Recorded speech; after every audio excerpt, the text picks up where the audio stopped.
Hi guys, welcome back to my channel. We're still on the topic depression. So I'm going to be talking about to you guys today. The topic we're going to be treating is vegetative depression.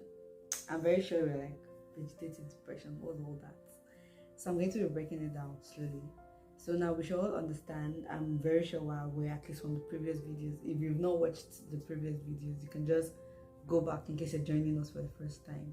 You can just go back and check the previous video so you can catch up to where we are. But a brief summary. So we all know that depression is one of the most common mental health disorder and challenge around the world, basically. And roughly, it has been said, according to the WHO, that it affects about 280 million people. So we should all know that depression is a very common mental health disorder that affects people, both old and young. What vegetative depression is. Now we should understand that in medicine, vegetative is used to describe an altered state of a person's consciousness. Now a person might be awake but might not really be conscious or be aware of what's going on in their surrounding. Now it has been said that some people really do have reflexes, but because of the absence of both emotional response, physical and emotional responses to stimulus around them or to people or to basically stimulus around them, then yeah, they are in a vegetative state. So according to previous literature, which is the somatic symptoms of depression, which was researched in 2006, it talked about vegetative depression being the state in which a person's body change due to depression, like changes in a person's bodily functions because of depression. So there are various symptoms of this depression, but the most common symptoms are changes in the individual's sleeping pattern, sleeping habits, changes in an individual's diet or eating habits, or weight loss or weight gain. And the third one is changes in one's digestive system. Now in that sense, like people get like slow digestion and so many other things. So these are the major or the most common symptoms of vegetative depression. And we have other symptoms. Now other symptoms may include heart palpitation, it might include shortness of breath or trouble breathing, it could include changes in menstrual cycle or sexual dysfunction. We also have changes in an individual's body temperature. We have nausea, vomiting, sweating, and other physical symptoms that comes in depression. They are also present in vegetative depression. Vegetative symptom of depression is used as a term to describe the severe physical symptoms of depression. I'm very sure that most people are like, what is vegetative symptom of depression? Like they've not heard that before, and I'm going to tell you why. Now vegetative symptom of depression is an outdated term used to describe the physical symptoms of depression. So now instead of vegetative symptoms of depression, it is now called physical and cognitive symptoms of depression. Physical symptoms, particularly those considered vegetative or vegetative symptoms in quotes, are common in depression. So, and in some individuals, basically, these symptoms can be severe enough that it affects their day-to-day living. According to what we know depression as, if it affects your day-to-day living, then you are having depression.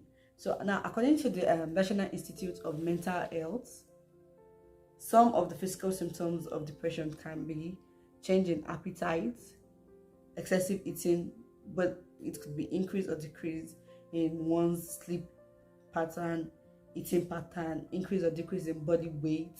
It could be low level or consistent fatigue than usual. It could be feeling restless or frequent needing to move, trouble concentrating, joint or muscle body pains, and so many other things. That's just a few according to the National Institute of Mental Health. Those are some symptoms of depression. So according to National Institute of Mental Health, according to researches which have been done by them, it was said that there was mood symptoms, like mood changes, the mood symptoms. Then the first one we'll talk about were like physical symptoms, and then there are some mood symptoms, not cognitive now, because cognitive has to do with an individual's ability to concentrate, think, and all that. Well, now we're talking about the mood symptoms that could occur in the vegetative depression, and we have like persistent feeling of sadness, emptiness, pessimistic thinking, often feeling like hopelessness, thinking you're helpless. An individual keeps thinking they are worthless. Irritability, basically, excessive feeling of anger, intrusive thoughts about suicide or death. So now these are kind of mood. If you can understand it, that it's kind of internal. The person trying kind of thinks about it, that, oh, okay, this is what they feel. They feel like they're not up to par in that sense. Basically, it's a deep feeling that they feel that, an individual's feeling and thoughts are connected. So once something is wrong with a person, the person tends to think that way.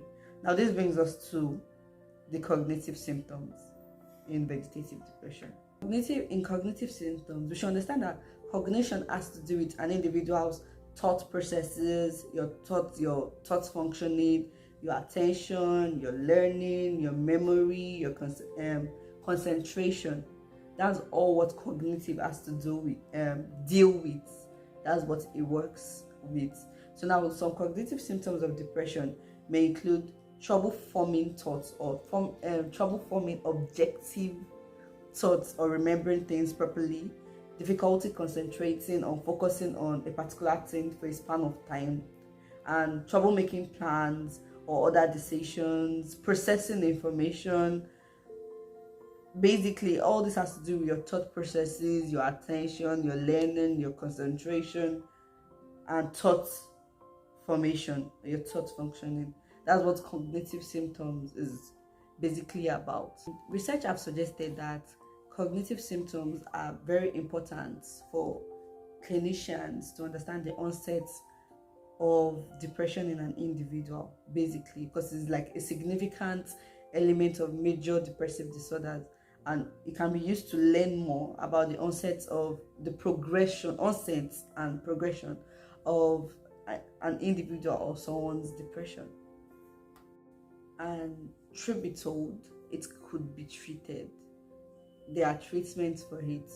If you're an individual going through depression, just know this: you're not alone. There are so many people behind you, and we're trying to watch out for you. And it can be treated with the right medication, with the right approach, basically. And usually, depression is treated with therapy, medications, lifestyle changes, or basically the combination of all three. So it could be treated. There is always a way out. There's a solution. So keep your thoughts objective and you'll come out of it. So thank you very much for watching. Please do like and subscribe to my channel. Share with your friends, share with your family. Click the subscribe button below and tell me, just write your comments or what you think about vegetative symptoms of depression down below. I'm very sure most of you, like me, it's the first time you guys will be getting like vegetative depression. You guys can look it up. Tell me more you find out online. Just write in the comment section. I'll be sure to write back to you. Thank you very much. Have a nice day. Bye.